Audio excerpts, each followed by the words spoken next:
The wrestling world never stops turning. We're going to talk about the Firefly Funhouse. We're going to talk about NXT Take Over 25. Jon Moxley continues to shock the wrestling world. Montez Ford from the Street Profits is our guest. This is Notsam Wrestling.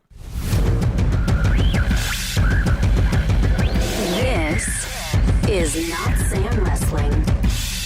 Introducing your host from New York, here is Sam Roberts. Welcome. Welcome to Notsam Wrestling. Boy, we got a fun show today. I'm excited about this one. I'm actually excited too. I got so much good feedback on last week's episode. I appreciate all that. We tried something new. Look, at the end of the day, Notsam Wrestling is always going to be what Notsam Wrestling was intended to be from the beginning. We've been doing this for, I think it'll be 5 years in October, right? 52, Yeah, I guess 5 years in October. And from the beginning, this was a podcast for wrestling fans. And I'm always going to try to figure out new ways to celebrate our fandom. And sometimes it's not just kind of going over what's going on in the current product. You know, I'm sitting there, and I realized last week that I was getting these feelings of nostalgia and old shows and all that. And that's such a big part of being a fan, especially at my age or anybody who's an age similar to me. The reason we're as big of wrestling fans as we are today is because of how big of fans we were when we were kids. So sometimes I like to celebrate that aspect of the whole thing.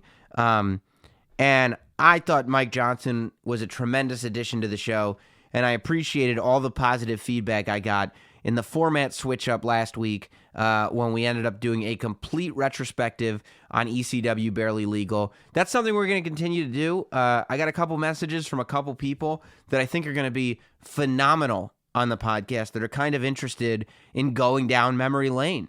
You know, if you're a Notsam shill over at patreon.com/NotsamWrestling and you've got suggestions as to what shows, moments, etc. you'd like to see covered in that retrospective way like we did for Barely Legal, send those suggestions in because I'm always listening for stuff. That's the whole point. I mean, if I'm not going to listen to the fans of this show and I'm going to call myself a fan podcast, I'm doing everything backwards. So if you've got suggestions, make sure you're sending them in. Hey, welcome to the show. I want to send a couple thank yous out, actually. First of all, I was on the Takeover 25 pre-show on Sunday, which was it was a blast. And the show was unbelievable. We'll talk about it a lot in State of Wrestling this week. But I want to thank Mr. Alex Pierce Customs over on Instagram. He is the gentleman that slipped me a custom-made Mattel Sam Roberts action figure that I was able to get on camera for the beginning of that pre-show. So that was Mr. Alex Pierce Customs on Instagram. He did an amazing job. It's the second custom-made Sam Roberts figure I've received. I love them. It blows my mind, especially the good job that you guys do these days. It's really, really cool. Speaking of figures, I also want to thank Totally Rad Toys on Instagram. Totally Rad Toys was able to point me in the direction. He was able to hook me up with a good deal on a couple of Hasbros that I needed to add to the collection. Not that I didn't have these figures, but my 1-2-3 kid had sun damage, and as you've heard on the Major Brothers Wrestling Figure podcast, my Ludwig Borga may or may not be missing a finger. So, Totally Rad Toys had a 1-2-3 kid and a Ludwig Borga in amazing condition, and he sent them over, and it's really nice to see somebody that gives great deals and sends exactly what they described that they had on the internet. So Totally Rad Toys is his Instagram if you want to pick up any retro figures. And then the last thank you I want to send is to Chalkline. I'm adding to my Chalkline WWE shorts collection. I got the Bret the Hitman Hart shorts. I wear so much Chalkline stuff around the house. You know, I wear the track pants, the WCW and the Wolfpack track pants around the house all the time. And those shorts, I have the Ravishing Rick Rude shorts, I have the Dude Love shorts, and now I have the Bret Hart shorts. And I wear them around all the time. All the time. They're the most comfortable things ever. And Chalkline is just putting out teasers that they're going to put out ECW shorts with after the Barely Legal episode. I was like, yeah, send me all the ECW shorts. I'm going to need them. Here's my credit card. Just charge away. And the other stuff that I've heard they've got coming out and that's coming down the pipeline, I'm super excited about. So, but you guys know. I mean, Chalkline makes the Notsam jackets. I've been a fan of Chalkline for a really, really, really long time. I mean, you talk about fan service. Chalkline is like a fantasy brand. It's everything that you could have wanted. It's all the stuff that you go, I mean, it'd be awesome if this existed, but no company would ever make it. And then Chalkline goes, hold my beer. And you come out with something amazing. You have Dude Love tie-dye basketball shorts. Incredible. So thank you to Chalkline for sending over another pair of shorts and making it so that my wife now has to pick one. Pick one. Either focus on my upper legs that are neon pink, Bret Hart style, or focus on my skinny white lower legs. Up to you, babe. Whatever you want to do. Hey, I got inspired this week watching TakeOver, especially live in Bridgeport, Connecticut. I mean, you talk about a crowd that was on fire. The Bridgeport crowd was so good during TakeOver. There was a really great moment, actually, that wasn't caught on camera, and I don't know how many people even realized that it happened. But so we did the pre-show right in front of the entranceway. Right by where Triple H, yours truly, and Pat McAfee took a photo that Triple H tweeted out. I don't know if you noticed that, but maybe check out his Twitter account and Instagram. But they set up, because it was a totally different setup, because it was an independent NXT show. The building was not set up for WWE TV, and NXT fit into that. It was a totally, NXT was coming in for the night, and then everybody was packing up and leaving. So it was a totally new experience, and it was really, really, really cool to see that and to get the energy of the building. The NXT roster is just so passionate about the brand. It's really, really cool and refreshing and great to be around. It's inspiring, quite frankly. But they set up the pre-show table so that we are facing right in front of the kind of Titantron-y monitor. So behind us is the aisle that leads to the ring. And Pat McAfee, Charlie, and myself are sitting down, and we're getting ready to start the pre-show. And fans are just starting to enter the building. They might have opened the doors 20 minutes before the pre-show actually started, if that. So, there's just people here and there. There was one AEW chant all night. And during the show itself, I didn't hear one chant. And I had a buddy who was in the audience, and he was like, yeah, no, I didn't hear it at all. In the very beginning of the evening, there were a couple of people that came in and started chanting AEW. And instantly, the NXT fans just turned around and started booing them and saying, not here. And guess what? NXT put on a show where they left no room for anybody to think about anyone else. I just thought it was great. To me, and this is not a shot at AEW, I like product loyalty. I would probably feel the same way if somebody, CM Punk is great, but when people are chanting CM Punk and fans tell them to shut up because they want to see what's going on in the ring, I think that's awesome. If I was at an AEW show and somebody was chanting Ambrose, and the crowd turned on him and said, nope, not here, that's Jon Moxley, I think that was amazing. I love it when the crowd gets behind whatever's going on in the ring for any organization.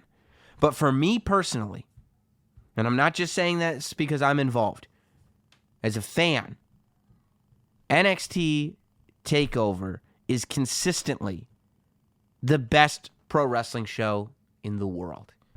I like it better than what New Japan puts on.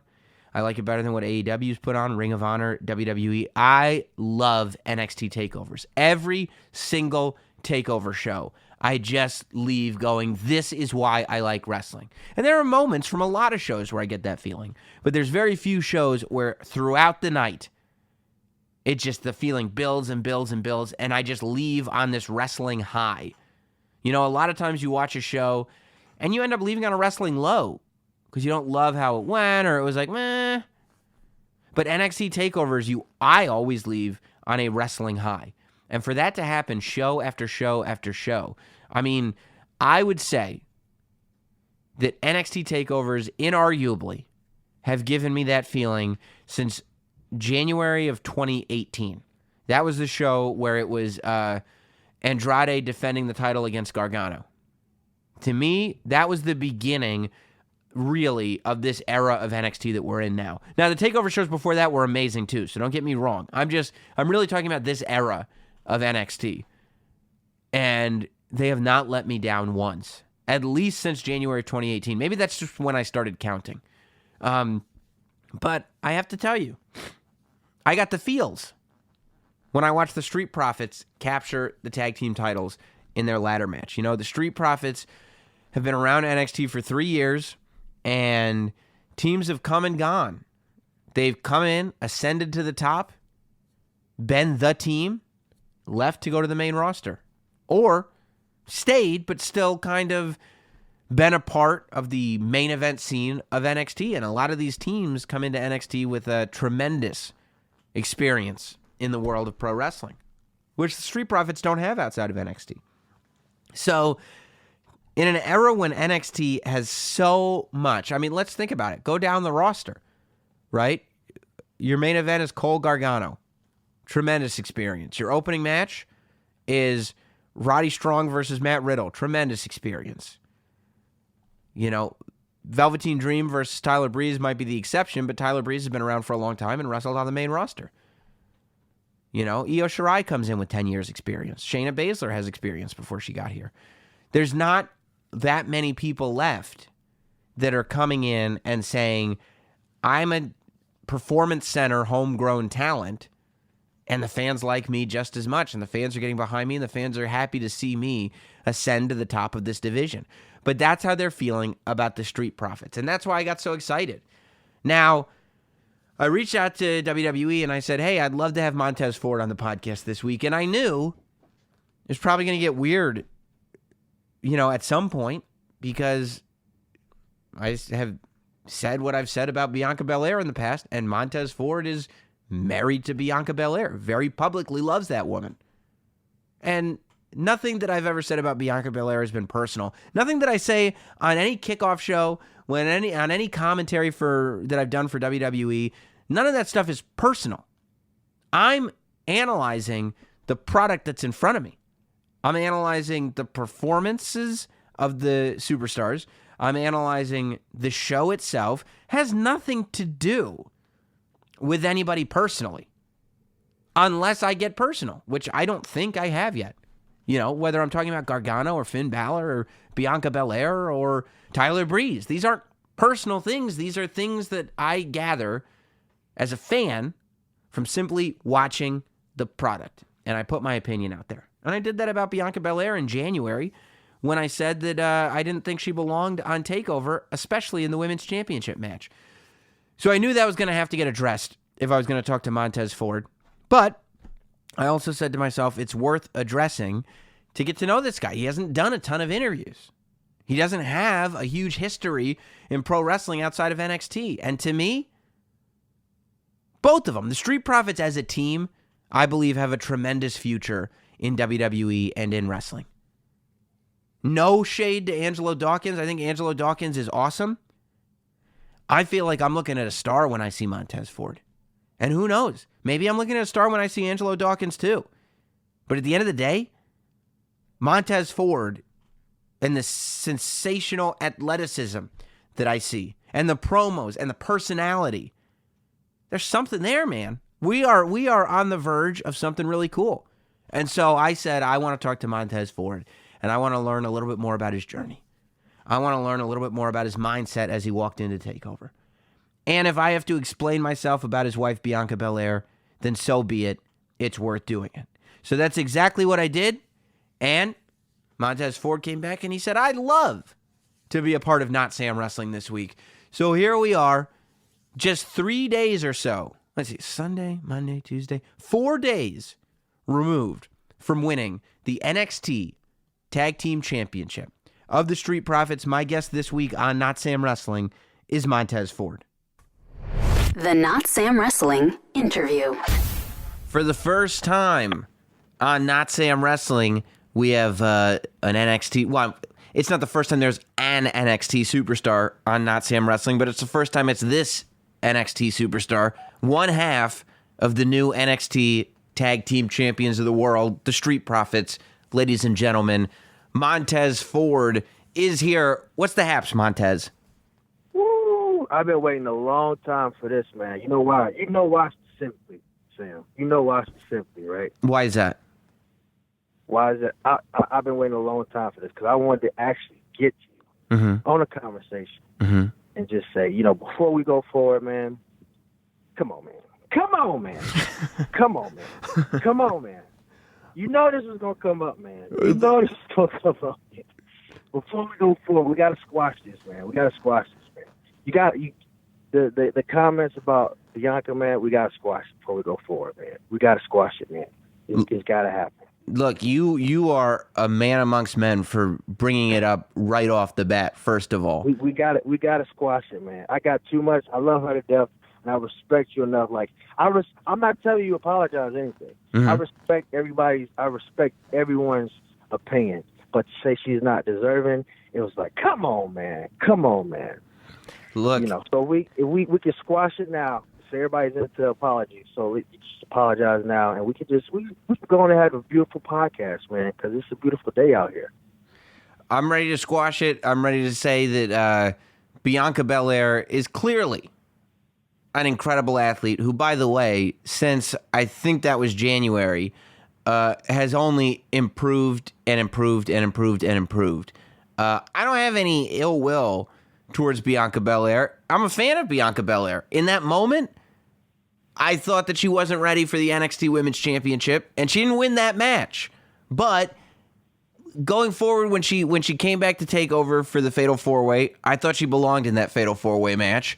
And quite frankly, everything she's done since then has impressed me, and it's impressed the NXT universe.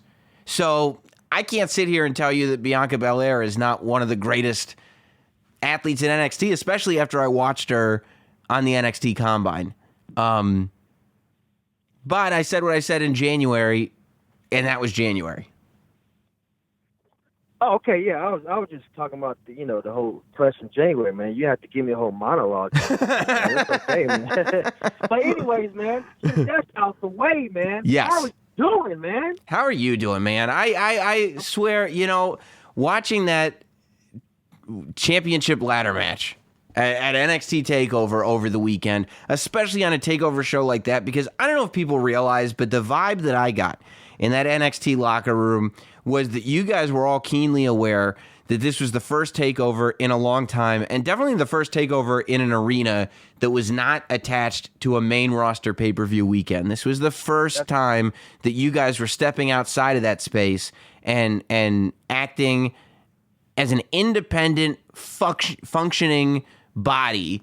And I feel like every single match brought so much fire. I thought that the crowd brought so much fire to every single match.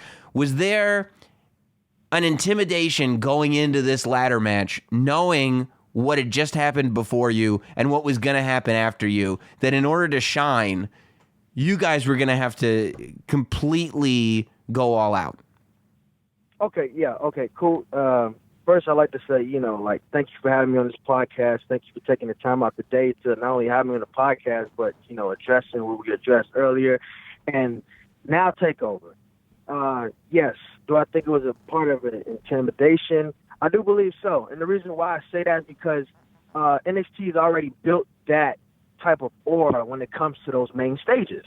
And like you said, it wasn't attached to the Big Four, as everybody call it, is WrestleMania, Royal Rumble, Survivor Series, SummerSlam. It wasn't attached to that. So for us to actually be on a single solitary weekend and have that much attention on us, that's the intimidation factor already. And not even one single match has even begun. So this is all the stuff that is going through me and Doc's heads, like leading up to TakeOver. It's like, not only all the eyes will be completely watching us, but we gotta go out there and we gotta take it. You know what I'm saying? Yeah. Like it's TakeOver has already built the vision to, in my opinion, to the wrestling world, that they are the brand. They are the brand, and they are the measuring stick when it comes to everything. And our main thing is to go out there and actually just show people like who we are. Period. Yeah, and I mean, especially for you guys who you have never had a major opportunity at TakeOver before. Like you and Dawkins, the Street Profits have never had the opportunity to shine on this level. No, that was both me and Docs. Docs was actually, he's been part of developmental for 7 years. I just passed a little bit over 4 years here, and this was the exact first time for both of us to be on TakeOver. That's correct. And that's why, like I said, leading into TakeOver, it was like, this is your first time, and like it's the same thing whenever somebody new gets signed or walks through the door. Like you gotta make an impression. So granted, he's been here 7 years, and I've been here 4 years. TakeOver is like where all that hard work, all the years you put in, that's when it has to show there. Because you don't want to go out there and you put out a performance and you feel like you undershot yourself. That's the first time you're out there. Eyes are out there, and it's obviously about, we wanted to outdo ourselves of all the years leading up to that. And I think that's what the major thing for us leading into that, especially with our families ringside, the kids, his girl was watching, my wife was there. It's just so much like just leading up to it. And the atmosphere, like you said, was crazy. Well, and it's also like, for guys like you, it used to be, the Performance Center used to be built for guys like you and Dawkins, but it's, the Performance Center and NXT has evolved kind of past that to the point where guys like you are watching, whether it's the Viking Raiders or the Undisputed Era or Mustache Mountain or whatever team it is come in. People that have been wrestling for years around the world come in and get into that tag division and go and get those tag titles and get those tag titles. And I would imagine that for you two, you at some point have to sit there and go, what do we have to do to prove that we're on this level? What do we have to do to break through this cycle of people who are coming in here with a reputation and going right to the top? Right, absolutely. I completely agree, man. I think the main thing that drove us was the fact, like you said, you have all of these experienced wrestlers and entertainers are coming in from all types of world, like from other promotions, and they made names for themselves. So when we did get those opportunities to go against them, like when we went against the War Raiders, like for us, that was our time to show us, like, hey, these guys been around the world. We want to show, like, hey, we can hang with them. We can go with them, and that's all part of like making the mark. And I think that's the beauty of NXT and why the competition is so high and everybody is so like viciously hungry, because you have people from all walks of life that can possibly come here. So you have to be like on your A game pretty much all the time, because all types of people coming in, all types of people want the opportunities, all types of people have like this certain name that they're trying to build up and keep. And you just have to let them know, like, whenever it's your time to get the opportunity, you got to shine. You got to go.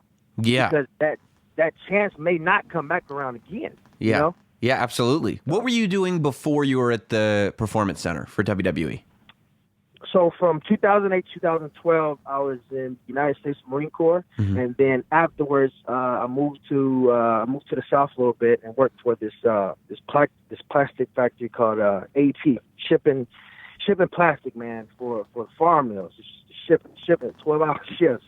And then at that point, I was like, yeah, this is rough, strenuous job. Like, I feel like, it's not really doing too much for me here. Like, I don't think I can advance as much as I need to take care of my kids. We'll get back to getting to know Montez Ford a little better momentarily, but if you didn't get a chance to get tickets to NXT TakeOver 25, I think I know why. It's complicated. There's millions of tickets out there. Why can't they all be in one place where you know you're going to get the best price and everything's going to be available? I've got the answer to you. SeatGeek. They've got all the tickets you're looking for all in one place, whether it's sports, live music, comedy, wrestling, Broadway, whatever you need, SeatGeek has it. Hey, it's no wonder SeatGeek has over 50,000 5-star reviews. They rate each deal on a scale of 1 to 10, and then they display them on an interactive seat map. See, green dots mean good deals.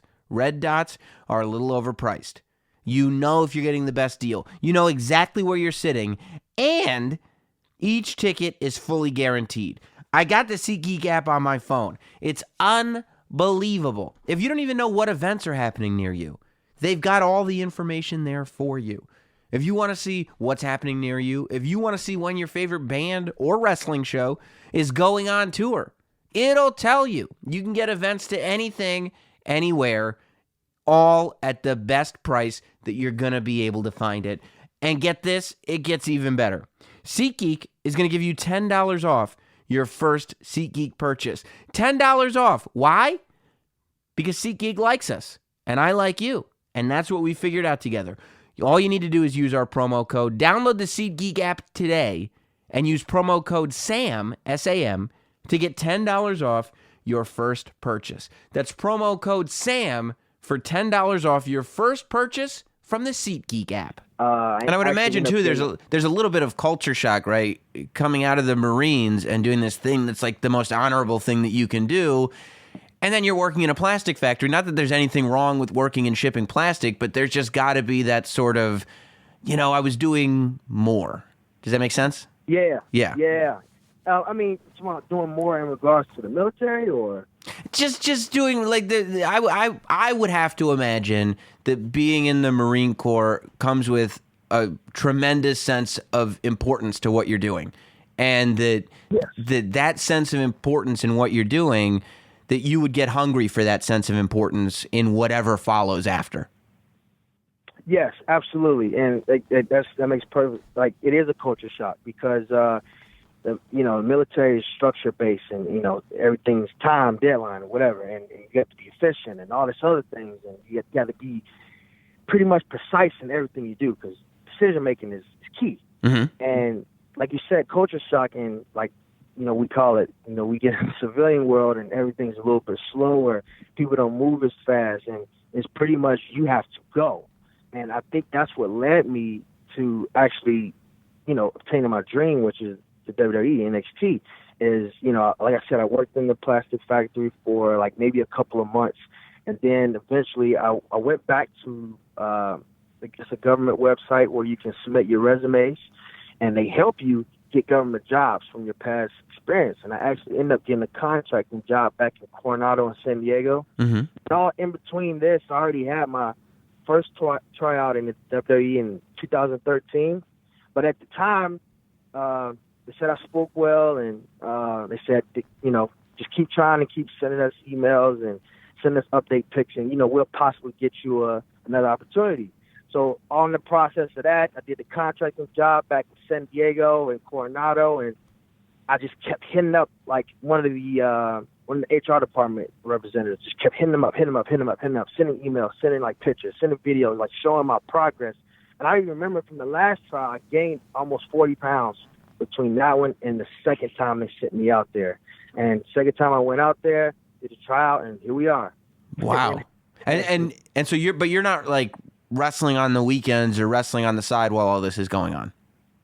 No, I'm just strictly working and doing some classes for through school, because through the military, you actually get to use a GI Bill to obtain classes and get a degree. So I was working and trying to obtain my degree in criminal justice on the side. Wow. So no, I wasn't wrestling. I didn't have any wrestling experience before NXT at all. The only wrestling experience I had was watching it as a kid. So, so are you just a natural athlete? Because, looking, anybody that watched TakeOver, but anybody that's familiar with the Street Profits in general in NXT, like, your we talked about Bianca at the beginning of this thing. Your athleticism is right there. It's something that sticks out. It's what you bring. So the idea that you weren't any form of professional athlete before getting to the Performance Center at all is kind of amazing. Now, I would say I didn't play sports, because I did play sports in high school, but it was just like, I get what you're saying.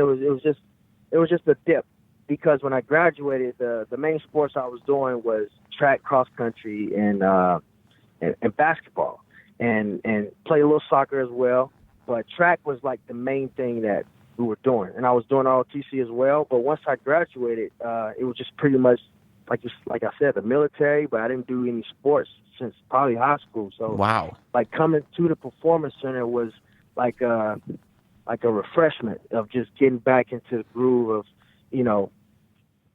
the athletics from high school. So thank God my mother did put me in sports. I had some type of muscle memory coming in. Thank you, Mom. Yeah. I appreciate that. God bless you. Yeah, I mean, thank God there was some kind of foundation there, right? Right. So who were you a fan of growing up when you were watching wrestling as a fan? As a fan, The Rock. The Rock was like the complete package to me, man. I just like the way the way he carried himself, his posture when he spoke, the different mannerisms, and how animated he was. And like, I remember I used to walk me and my sister used to go to the same high school because we were like 2 years apart.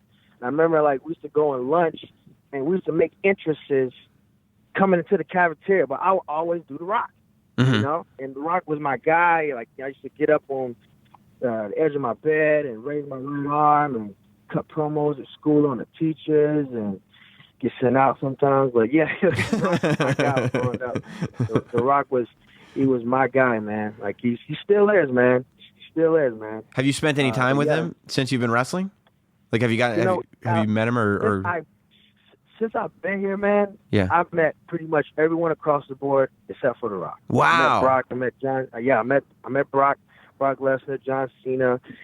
Spoke with Undertaker back in Dallas, maybe in Dallas when we had the WrestleMania in Dallas for a little bit with Elias, and I met everyone across the board except for The Rock. There's only one I haven't met yet, man. Well, I mean, obviously it's going to happen at some point, especially, with you guys. You're just this is just the beginning, quite frankly, for the Street Profits. Who, in terms of the people that you watched growing up, or in terms of, because obviously Triple H is a big influence on you, and Triple H is of the same era as The Rock. Who of the guys that you watched growing up have since come up to you and said, oh, I really like this thing that you do, or offered you some kind of advice that you were like, oh my God, this is crazy?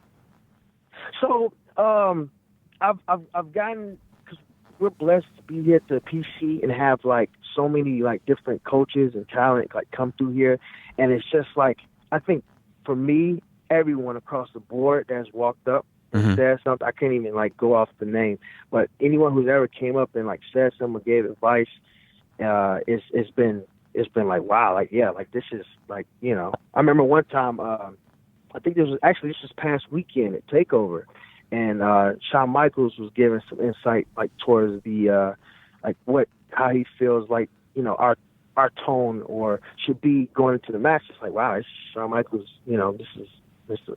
WrestleMania, giving right. like advice towards, and it's mind blowing. And you don't, and Triple H even said one time, boss, he was saying one time how like, sometimes just everything happens so fast, and just sometimes just take time to sit back and enjoy all of it. And I thought that was like also one of the most realest statements I've heard too, because it all does happen fast. It do seem like yesterday, 2015, I started here, and now TakeOver is already passed for me in adults, and like it happens fast, but like you said, it's like one of those things where you just got to sit back and just take it all in, because we're going to look back and be like, man, this is a really good time in our lives, Absolutely. Yeah, I mean, I don't think that there's any doubt. I think that everybody that's come from NXT that I've talked to kind of just thinks back on some of the matches that they had, especially on takeovers, and it's just, I mean, man, what a great time it is for all of you guys that are doing what you're doing. When you have that moment that is going to close the match at TakeOver, the jump from the rope to the ladder, that spectacular move where it looks like it's not going to happen because the ladder looked like it was really far away from the rope. Is there anything in your head going, oh my God, if I don't make this ladder right now, the whole thing is blown? Like, this is not, I think people take for granted that it's just going to happen because as fans, we just get to kind of watch you guys do things that look impossible.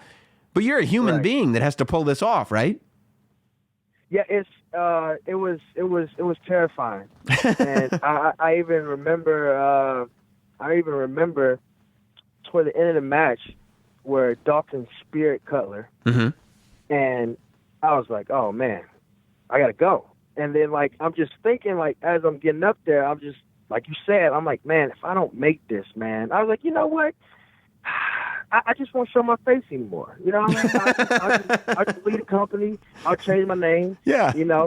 I might go by, a different name, a different alias or whatever. Yeah. And I said, just change my name. I'll move to Puerto Rico or something, or I'll go to, it might even get so bad I might have to move, somewhere way off grid and just change the name. Because I'm like, if I don't make this jump, man, this is all the stuff that's going through my head as I'm on the top rope, leaping to the ladder. These are your midair thoughts. That like you can even see at the end of once I landed, you can even see my eyes in shock of like, oh snap, I made it. Because you're just sitting there in midair going, the last 5 years, this is it. This is it. Yeah. I'm like, man, this is it, man. This is it, man. I'm like, man, like, you know how bad it would be for the kids to have to go to school and like, yeah, man, your daddy. Yeah, he didn't make it. No, I mean, and I was feeling the same way because I talked about it on the pre-show that this was the make or break moment for the Street Profits. You guys, after all this time, were finally getting your opportunity. I said exactly what you said at the beginning of the interview, that there is nothing that says that they're going to get another opportunity. This is it. This is the one. So, I mean, I feel like it all is encompassed into that one jump, that the fact that it was able to be pulled off flawlessly kind of lets you know where everything is going. Thank God for it, though. Yeah, really.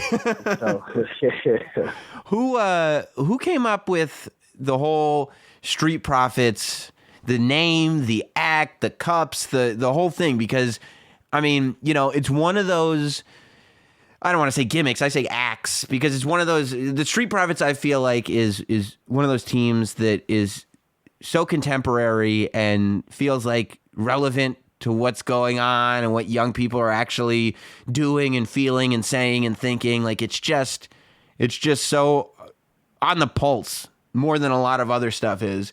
How much of that is you and Angelo? How much of that is input from other people in NXT? How does that all come about? Well, so I don't know how much trouble I get in this podcast for saying, whatever happens behind the scenes or whatever. But the whole Street Profits act was pretty much like it's crazy how it started. Was I think it was a taping where I think I had. Ironically, it's crazy how all this stuff started. Is how it all culminated at Takeover. It was a taping where I went against Steve Cutler, and on the same tapings, I think Angelo Dawkins went against, at the time, No Way Jose. Mm-hmm. And then after that, at the time, a couple people came to us with the idea of having us as a tag team. So we was like, we started, tagging out on the Florida shows and getting stuff together and just trying to get a groove and just trying to get a groove of like what do we want to present to the world? Because we already know like who we are, but now it was just a process of trying to put who me and Dawkins are as people and translate it into professional entertainment, professional wrestling. Right. Does that make any sense? Absolutely. Because I think the art of NXT is putting your personalities through, what we do in the ring.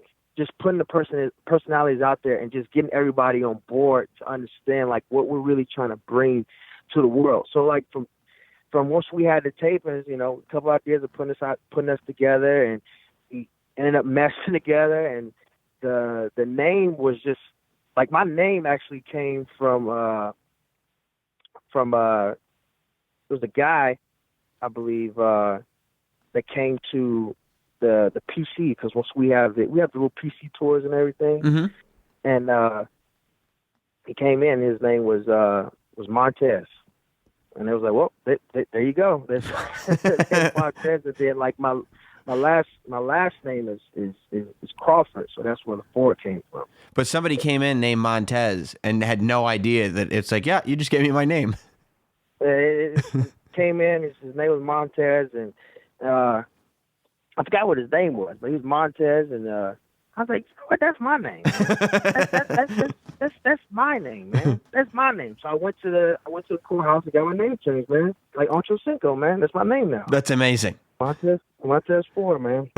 But all seriousness though, but yeah, everything that's been put together, like the acting and everything, is pretty much me and Doc just bouncing ideas off each other and just doing, just feeling it while we out there, and then just like obviously, like I said, like having the staff and everyone just have us find different ways of, doing our action and performing and making sure that the audience captivates it and understands it. Right. You know what I'm saying? Because everything's a flow. It's a flow, and I think that's one of the major things. Like, I want to personally thank, everyone that's helped us along the way, is just actually getting the flow of who we are, because our culture is different. And just like everyone else who's out there performing, everyone has a different culture and a different way of expressing themselves. And I'm just glad now it's to the point now that everyone can, well, it seems like now that everyone can understand it, Yeah, and is that part of it? Do you have to explain like why the music has to sound a certain way, why you're coming out to the ring with cups, why you're doing, I'll do this dance, but I won't do that dance? Because, I mean, you're right, it does have to be culturally relevant, because if you start coming across like a parody or like you're trying to be something that you're not to relate to something that's not working and it's phony, people are going to throw it out immediately. Right. And that's one thing that, I feel like we don't want at all, is that we don't want people to not understand us, or we don't want people to feel like we're being offensive. It's just us being expressive and passionate about what we're doing, because like a lot of things nowadays, and because you deal with podcasts, you deal with different people all the time. There's a lot of things now that get misunderstood for either the wrong or right reasons. Yeah. And our thing is just constantly just trying to like get people to understand, like, like this is what we do. And if it does get to a point where they don't understand, then it's just like, well, maybe it's just not for them. But that's not what we want in the day. We don't want it to be like, well, they don't understand, so forget them. Like, no, it's just we want to communicate with everybody, and that's the beauty of it, like to bring everybody in, Yeah, to take your unique culture, but then make it inclusive so that you can have a whole audience in Bridgeport, Connecticut, putting their cups up with you and dancing with you, and they're all doing your thing because everybody's celebrating it. Yeah. Yeah, it makes perfect sense. That's the main thing, man. And I think like I said, that's the beauty of NXT. Just grabbing everybody on for the ride, because like we're all in this together, so we might as well enjoy ourselves and in the whole process of all of this. So but yeah, man. How important and helpful was it for you and Angelo to go over and spend some time in Evolve and to get out of the WWE system? Evolve is part of the whole thing, but to go to Evolve, a separate company, and to kind of get the feel for what that's all like. I can honestly say, man, that was probably one of the best decisions and moves we ever made as a tag team, because like I said, me and Dawkins, we didn't have any independent experience beforehand. We didn't work in it. We didn't work in the indies. We didn't have any experience. So like going there and just getting the feel of like a speck of what they possibly go through, like when it comes to the wrestling setups, the performances, the environments or whatever. It's just like the hustle, the grind that they have to do, and listen to these guys' stories and show and listen to how exactly how they got to the point of us being there at the Evolve at the same time. And it just humbles you, Yeah. And it just lets you know, like, everybody has a story about, how they got to that certain spot in their career, and it just humbled us. And then to work with guys that had different styles, different pace, and us constantly having to make adjustments, and it just put us in a good, learning curve, a learning block. And like I said, it humbled us completely. And it just shows like all the talent and works in life that come in, it's like you get a kind of a feel of like what they go through before they either get to NXT or they go to another promotion or whatever. Because everybody has their own experiences and what they go through. And I think for us, like you said, stepping out of the NXT system and going over there and just seeing how things work is just a different flow, different environment. And it just makes you appreciate everything, and not just NXT, but Evolve and just everybody, just everything around. I know you've only been champion for a few days. You want to take some time at least to just enjoy the fact that you not only got through that match, but got through it super successfully. And it was, in my eyes, everything you guys could have wanted it to be. But have you guys thought to yourselves, like, oh my God, the level that we just took that match to, do you understand that there's another takeover in August in Toronto? We're going to have to defend now these NXT Tag Team Championships. And this is the level that people now expect the Street Profits to be performing at on these takeover shows. Oh, I love it. You do? Yeah. the hard part was like I said, the first takeover, and is to get there and set the bar. And we wanted to set the bar extremely high because I feel like that's how we've been operating for the last couple of years we've been together. It's just keep setting the bar high and keep trying to outperform yourself. Mm-hmm. So the fact that we got on the first takeover, and like you said, if that's what we did, okay, good. Thank God. If that's what everybody thinks, good.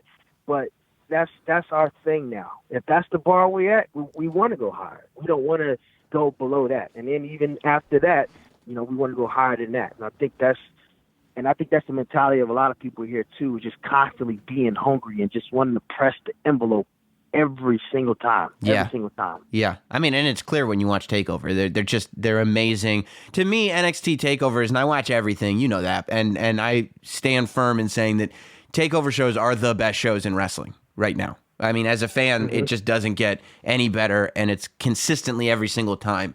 Have you guys thought at all about, whether it's 2 weeks from now or 2 years from now, where the Street Profits may fit on the Raw or the SmackDown rosters, or are you more concentrating on what's right in front of your faces?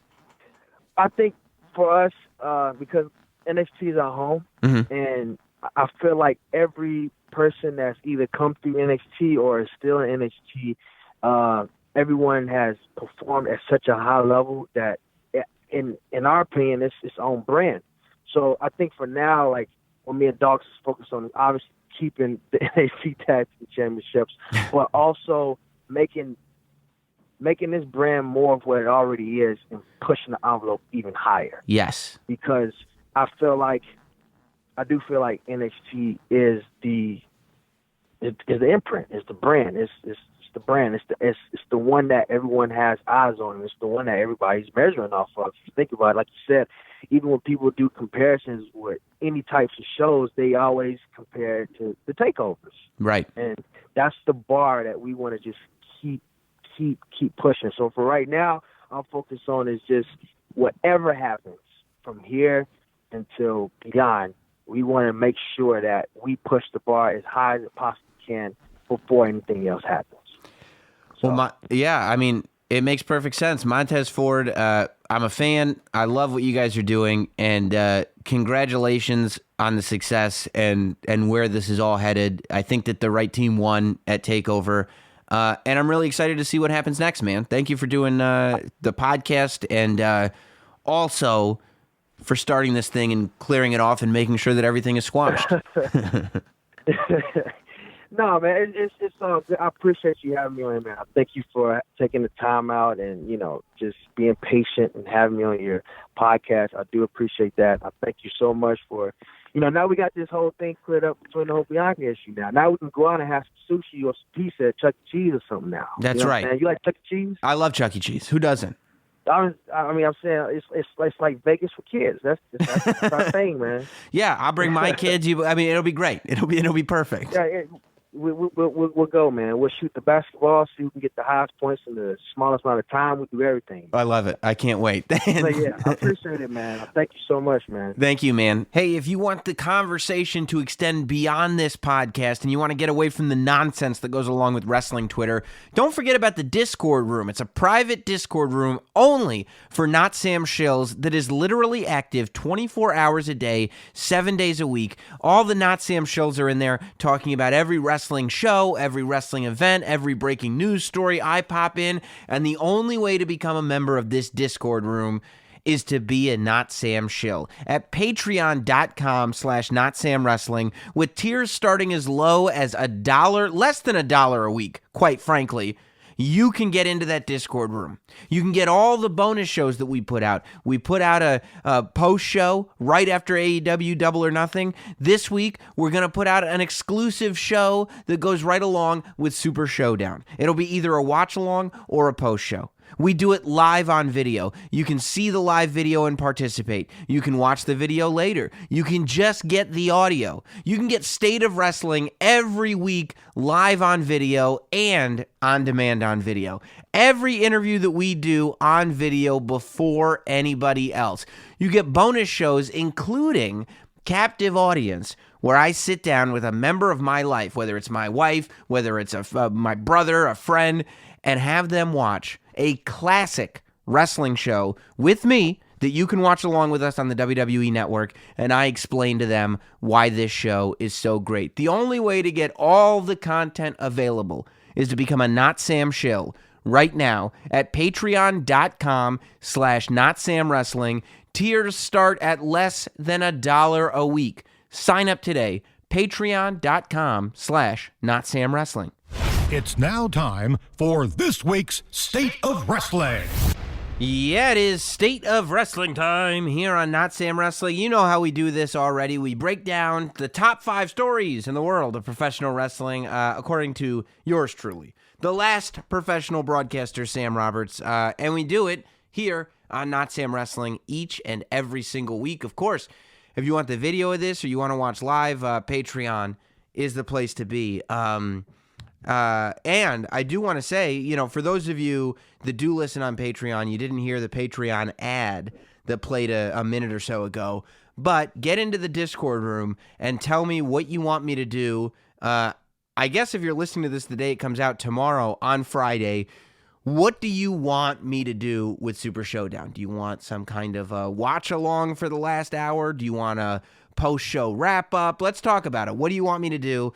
Hit me up in the Discord room and tell me. Of course, the only way to do that is to be a member of patreon.com/NotSamWrestling and become a Not Sam shill. So, story number 5 this week.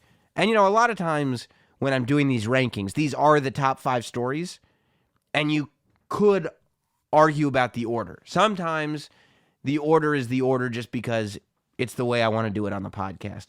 And where I want to start, so that's why I'm ranking it story number 5, is Jon Moxley's, the continuation of Jon Moxley controlling a large part of the conversation in the world of pro wrestling. Jon Moxley had his first match since leaving WWE.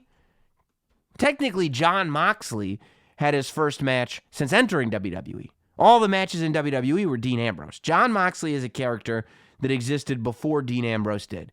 Jon Moxley was, he gained most of his notoriety in CZW and wrestling death matches. If you go back way into the archives, you can find Jon Moxley wrestling at a Jersey All-Pro event in Rahway, New Jersey, and you might hear the voice of a young Sam Roberts doing play-by-play over at the Rahway Rec Center.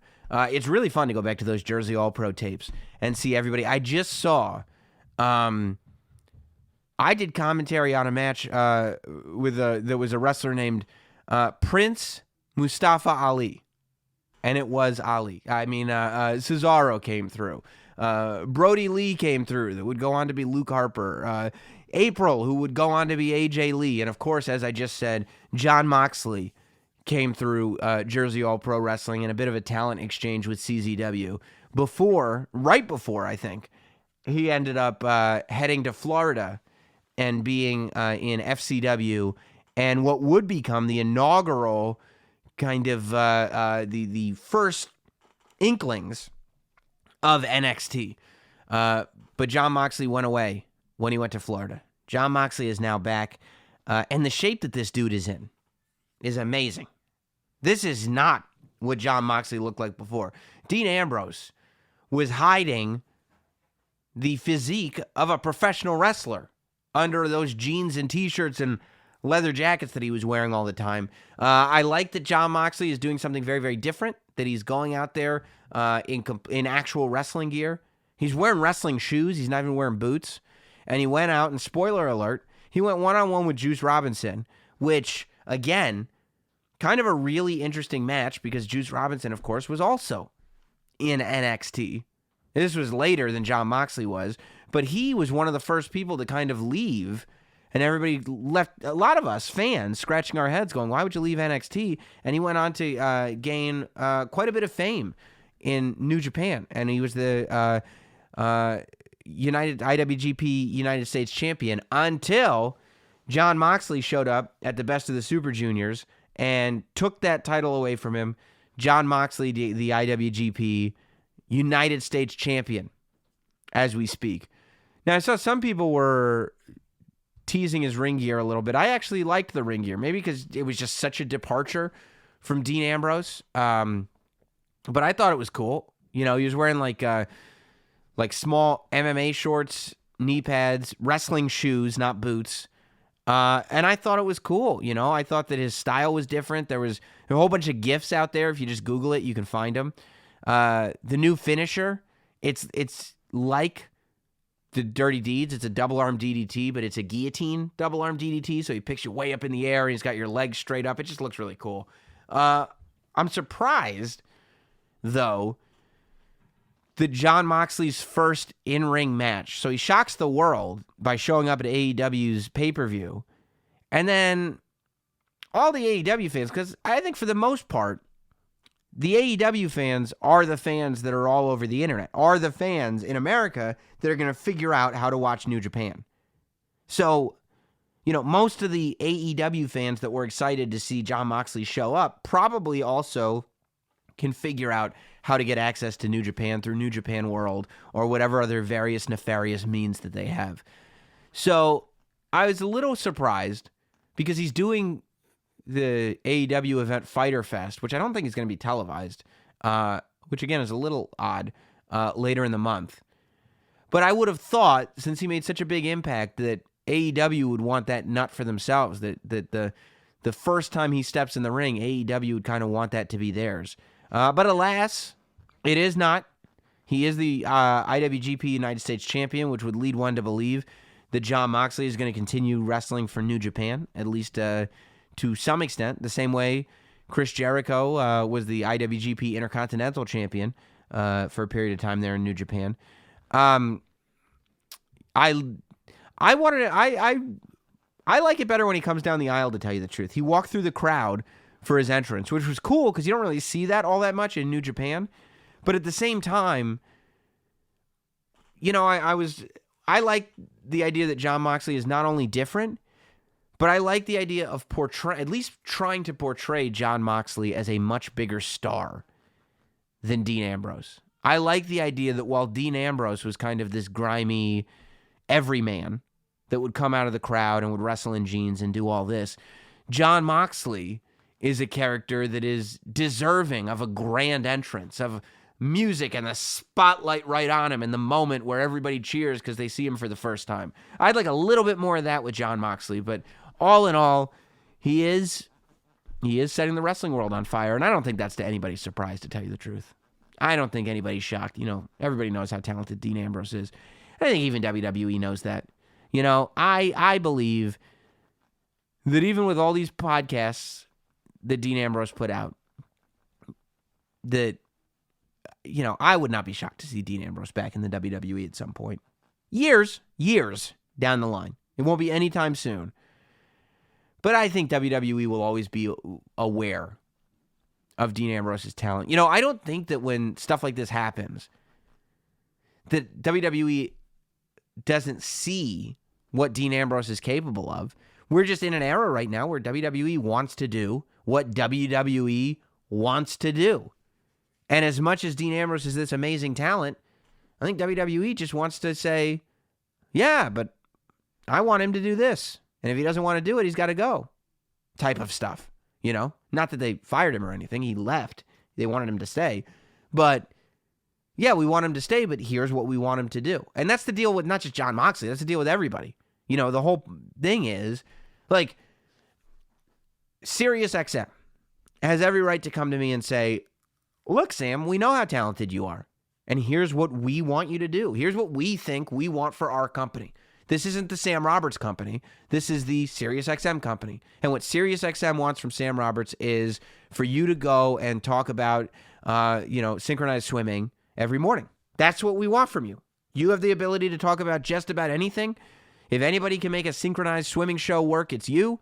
And we want a synchronized swimming show, so that's what we want you to do. And I'd go, well, I'm capable of so much more. And they go, yeah, I know.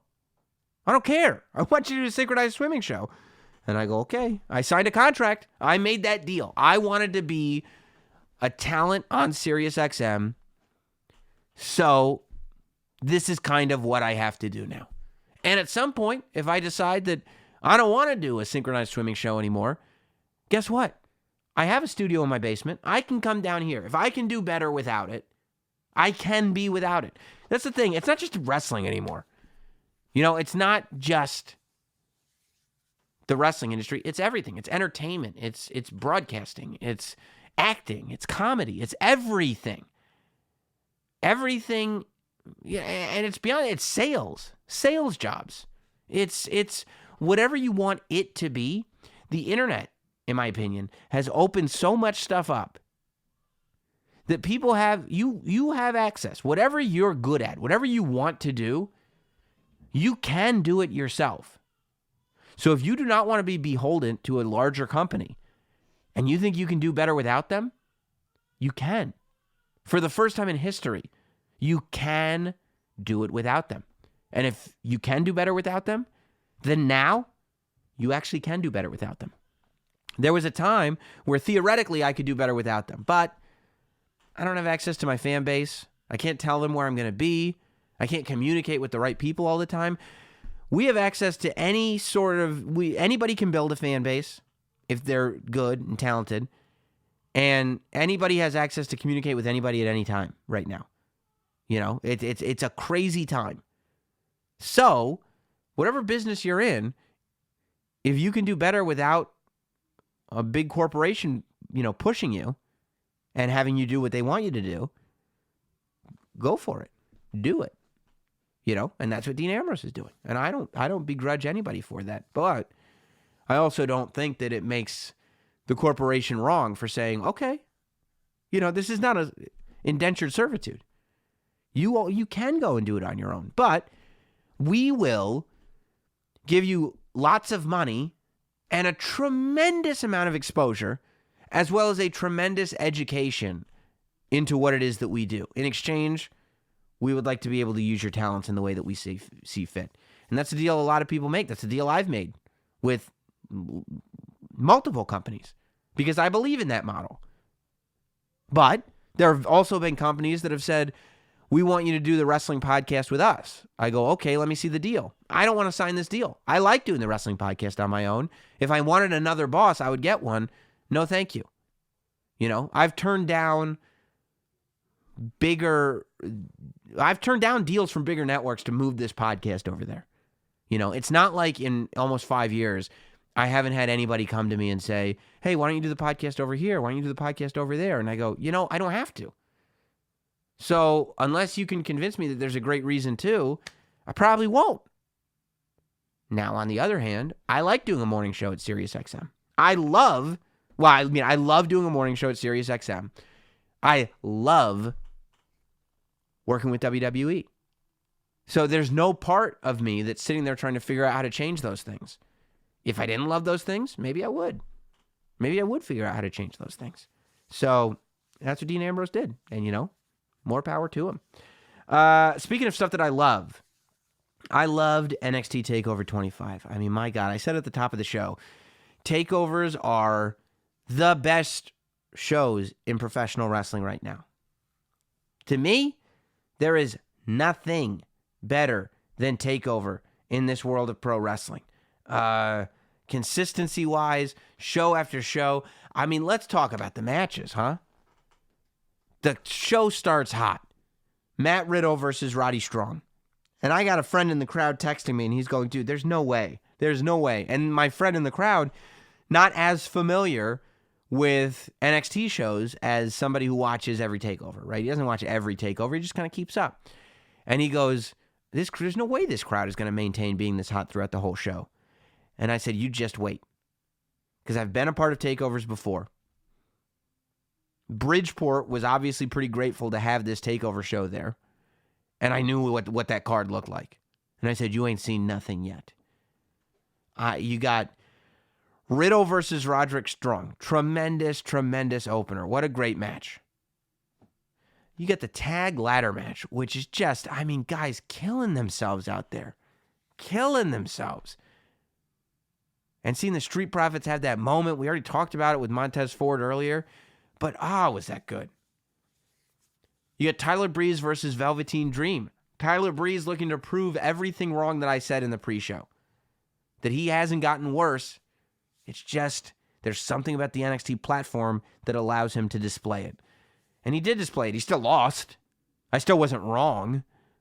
But he put out this match that, everybody loved. You get your title matches. Io Shirai, the way she has stepped up and completely made a name for herself. Everybody is ready for a rematch. There's no doubt in my mind that if I told NXT fans right now that in August there's going to be a hardcore match, it's going to be a rematch and it's going to be no holds barred between Io Shirai and Shayna Baszler, you're there, dude. Without announcing one more match, you're there. And then to end the night with Adam Cole versus Johnny Gargano in a match that could have gone either way. I don't think people saw that coming. Johnny Gargano only having the title for one takeover, really. He won the title at the last takeover. To have him lose it again, I don't think anybody saw that coming, but at the same time, Adam Cole is as believable an NXT champion as you could possibly get. I don't think he's had a bad match in NXT. He's incredible. Probably say the same for Johnny Gargano. But I think Adam Cole is going to have that NXT championship for a very long time right now. I think he's perfect. He is the perfect NXT champion. I've talked about Adam Cole for a long time. In the sense that he's great in the ring, he connects with the fans, he can be a bad guy or a good guy, and when you're sitting down and you're talking to him, from the time he was young, from the time he was in Ring of Honor, his presence was superstar.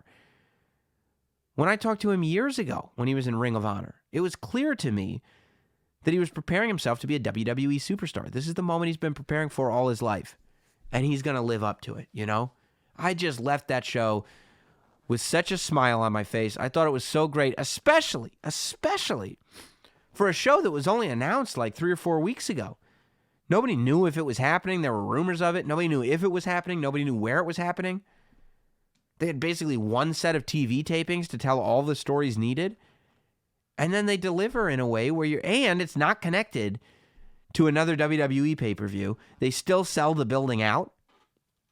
And it's a show that's on the level of every NXT show that they've done this year. It's a show that's on the level of the TakeOver in January. TakeOver, what was that, Phoenix? And TakeOver New York? Come on. I don't think anybody saw that coming. If there ever was a time to doubt NXT, it would have been this weekend. And they defied all of the odds.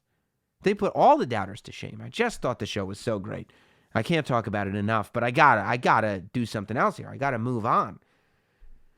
Let's get to story number 3. This one's a controversial one.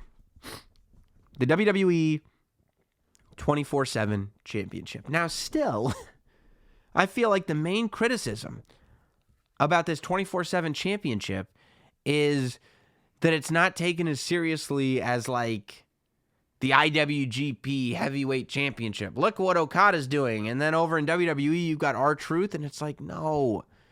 When DDT Pro whatever had their bare knuckles title that was on the line 24 hours a day, and they were defending it on YouTube, and Joey Ryan was pinning a cat, and the Young Bucks were pinning a referee, and all this stuff was going on. Nobody sat there and said, oh, come on, they're not taking that title seriously. They said, I get this. This is for entertainment's sake. And that's exactly what WWE's doing with the WWE 24/7 title. If anything, it's created a new avenue to let R-Truth be entertaining on a regular basis. And what we were talking about last week about really utilizing the 24/7 element to it, which means multiple regular title changes and the title changing hands outside of main shows. They nailed it. Dude, to watch a YouTube video where you've got Jinder Mahal in full ring gear jumping R-Truth on a golf course, Jinder Mahal in his ring gear on a golf course. How is that not hilarious? How is that not great? That's why the title exists. It's the whole thing. It's a goof. It's fun. It's fun.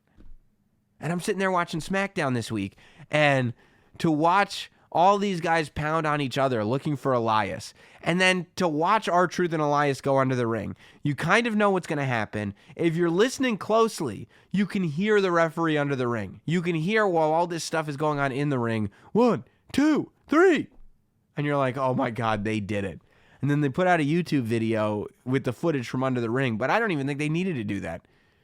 Just the idea that you heard that referee counting, the referee had to follow R-Truth and Elias under the ring. I thought it was great. And then to see R-Truth, run out of the place. And Drake Maverick, my God. Drake Maverick doing that jump in the air and falling flat. Staying alive on social media, keeping this thing going. I hope Drake Maverick never wins the 24/7 championship. I think that Drake Maverick chasing the 24/7 title is about as good as TV gets for me. I love it. I love it.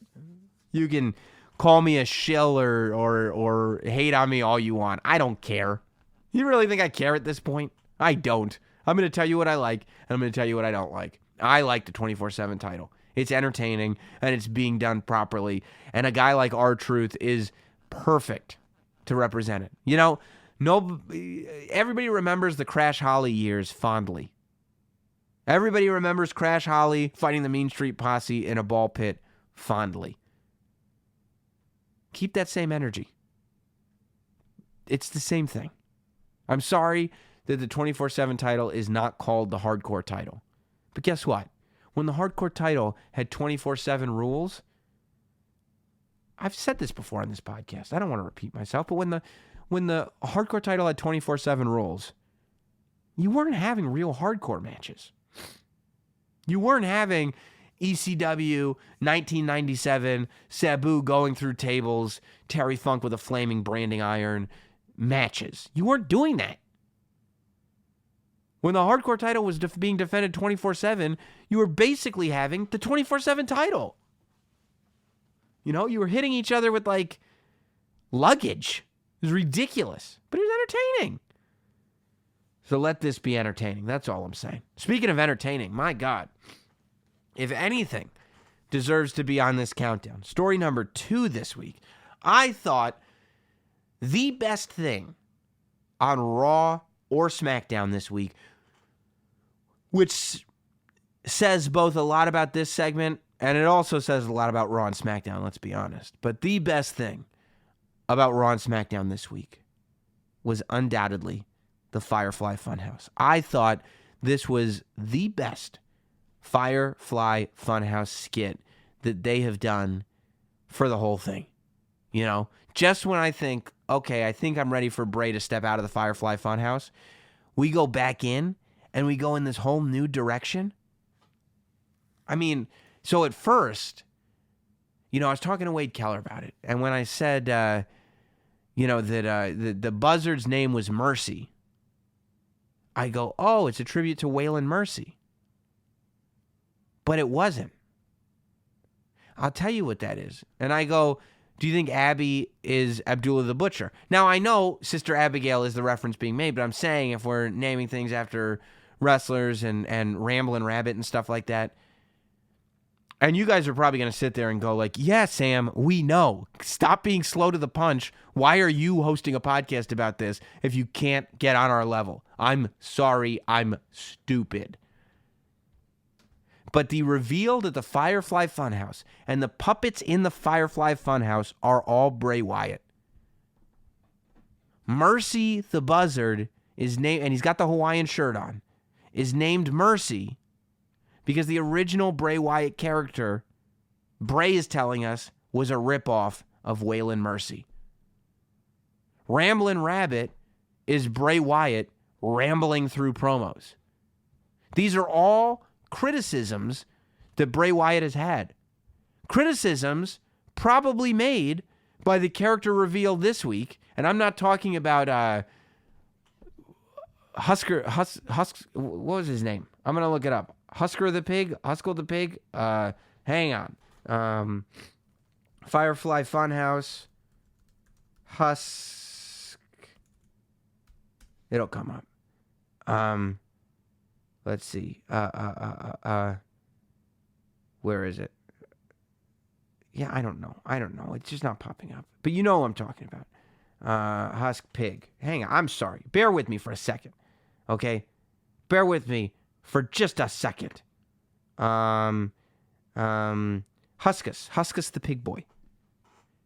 I wouldn't be surprised if these are all criticisms that were made to him by Vince McMahon. And then to have a Vince McMahon puppet reveal himself as just the boss with the devil horns on it, we are now figuring out how absolutely meta this entire process has been. Okay, Mercy the Buzzard was Bray saying that when the Bray Wyatt character first came out, it was a ripoff of Waylon Mercy. And who knows, maybe Vince told him that. Ramblin' Rabbit is Bray saying that these promos were just me rambling. And who knows, maybe Vince said that. Maybe Vince told him at some point in real life, I don't know, he's just rambling through these promos. Obviously, Abby the Witch is Sister Abigail, who we know is actually Bray Wyatt. You guys were sitting there going, oh, who's Sister Abigail? Sister Abigail is Bray Wyatt, and the reason we know that is because Bray almost had to wrestle as Sister Abigail. That's what that's a reference to, because Abby the Witch is wearing a similar thing to what the graphic of Bray Wyatt as Sister Abigail was wearing. You remember when Sister Abigail was going to wrestle Demon Spice Pumpkin Latte Finn Balor in orange and black? He got sick, and they ended up having to do Finn Balor versus AJ Styles. Tremendous match, probably better for everybody. But I believe that Abby the Witch is that character that we would have seen wrestle Demon Spice Finn Balor. You move forward, Huskus the Pig is clear. I mean, that's clearly Vince McMahon telling Bray Wyatt to lose weight. That's Husky Harris, Huskus the Pig Boy, who loves chocolates. And then Vince actually comes in, and you realize this whole thing of Bray and the gym club and Wyatt Gym and doing the muscle dance and the muscle dance. First of all, it's a great way of telling the world that Bray Wyatt has gotten into amazing shape, and apparently the entire time that he's been gone has just been lifting nonstop. But I believe it's also Bray's way of saying, this is what Vince asked me to do. This is what Vince wanted. You know? And he's got a Vince puppet in there now. It's so cool. It's so meta, because you're seeing this character that we see now develop as a reaction not only to the fans, and he's still got this like cult thing going on where he wants the kids to follow him, let me in, let me in, let me in. But now he's telling Vince McMahon to let him in. Now he's saying, hey, Vince, let me in. I've done everything. I've lost the weight. I've stopped rambling. Let me in. It's so cool to me. He goes from, it's the only character I've ever seen that goes from being an over-the-top, like, horror movie character. Like, 1 week, he's got this weird, like, evil clown mask on, where you're like, okay, you're an over-the-top horror villain. And then the next week, he's going super, super inside so that smarks are sitting there watching going, oh, I know what he's talking about. I read about that in The Observer. There's never been a character who can do that. Who can have this guy in an evil clown mask explain to you what's going on behind the scenes in his life in WWE. Evil children's TV host Bray Wyatt is explaining to you the plights that Wyndham Rotunda has had in WWE. I'm getting goosebumps just thinking about it. It's my favorite thing on TV after this week. I mean, that ridiculous workout video that Bray Wyatt did, to me, is Bray's masterpiece. And I'm a guy, listen to me on Stone Cold's podcast years ago. He asked me who were my favorite. I said Bray Wyatt. I want a Bray Wyatt to beat John Cena. I want a Bray Wyatt to beat The Undertaker. I thought the original Bray Wyatt character had the potential to be the next Undertaker. And now Bray Wyatt has gone away and he's redefined himself. He's completely restructured himself to the point where all the damage, the horrible, horrible damage that was done to that character, we can do away with because he's acknowledging all of it. All of the the steps that he had to take are all acknowledged through the puppets on that show. It's his psychosis playing through via a children's TV show. It's amazing.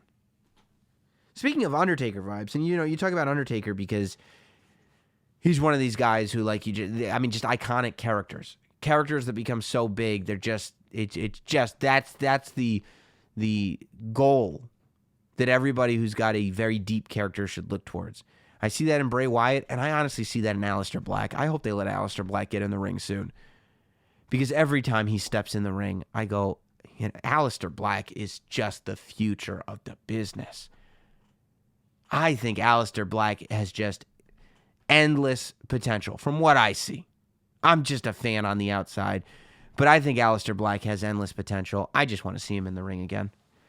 Let's get into story number 1, and that's the rest of Raw and Brock Lesnar. So, a couple of things about Raw. First of all, I think things are getting a little wonky in the women's division.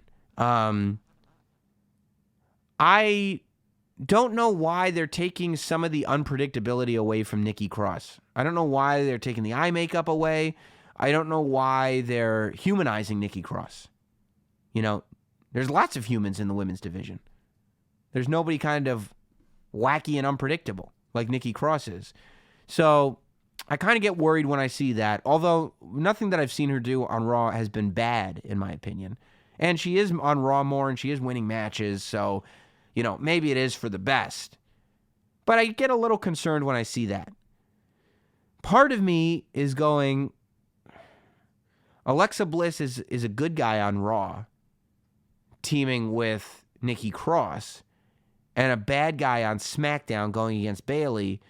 But I'm going to be okay with that one because I just think that Nikki Cross shouldn't trust Alexa Bliss. I think at some point Alexa Bliss is going to turn on Nikki Cross, and all's well that ends well. I'm okay with that. The Charlotte Lacey Evans thing.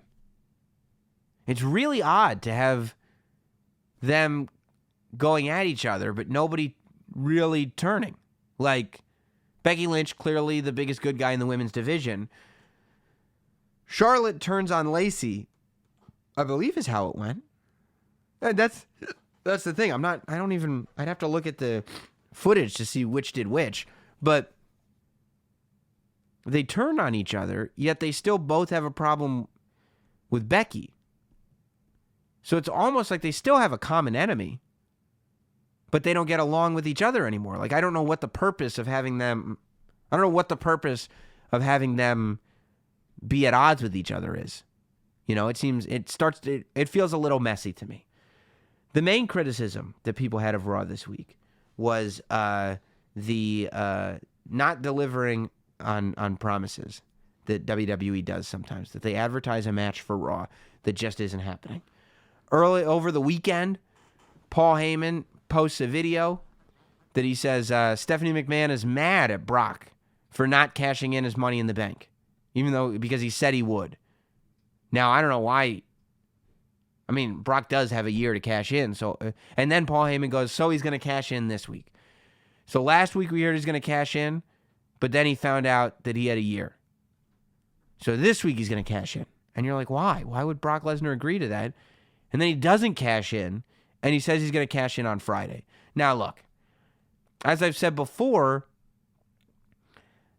here's what I was okay with on Raw. I don't want him to cash in.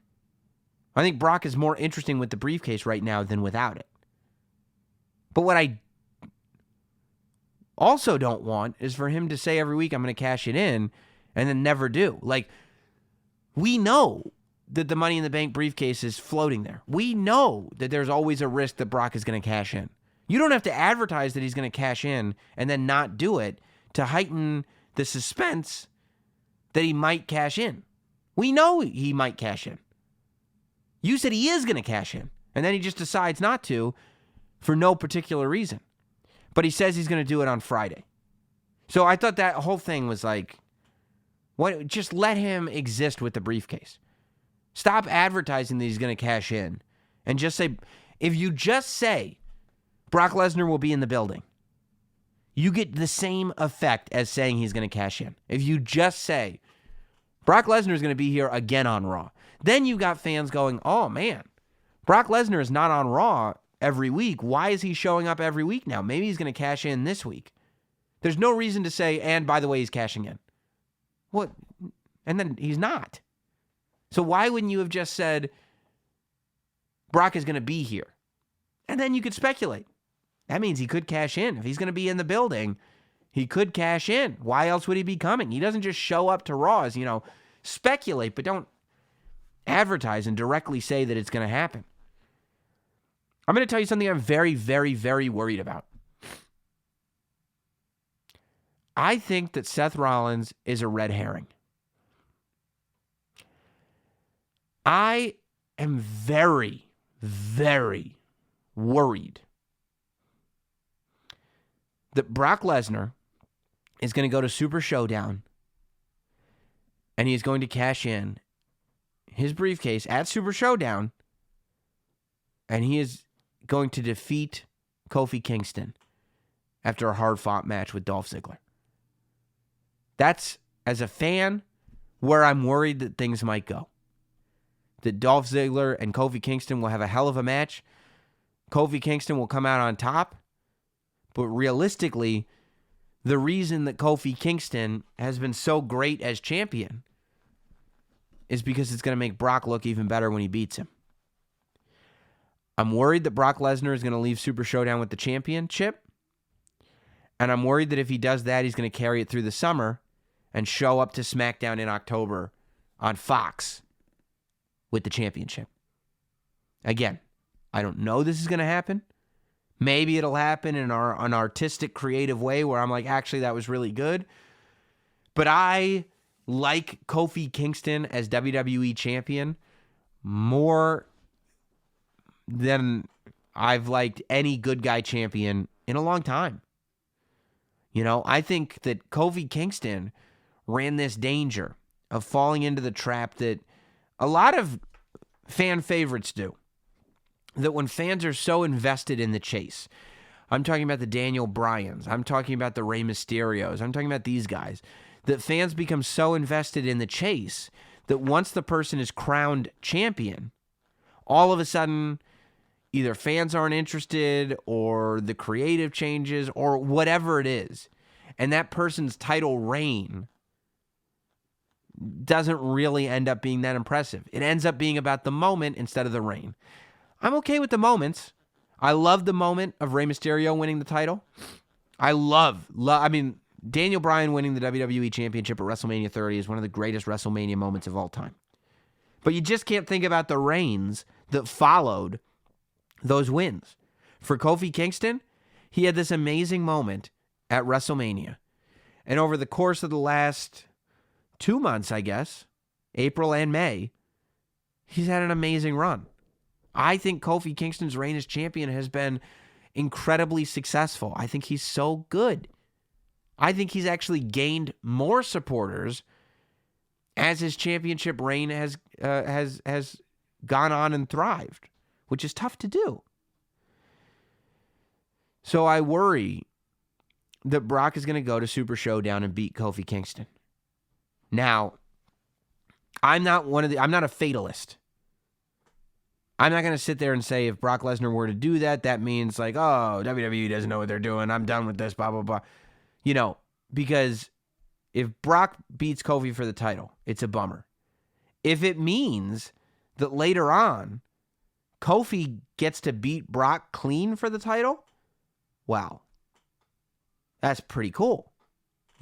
That if that's what the result is, then okay. If at the end of the day, we're just going to make Kofi Kingston into an even bigger deal, okay, I'm all right with it. But in the meantime, in between time, I just don't want to see Kofi lose. So I hope that doesn't happen.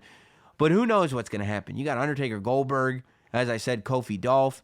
Brock Lesnar is looming. You have to imagine he's going to be there.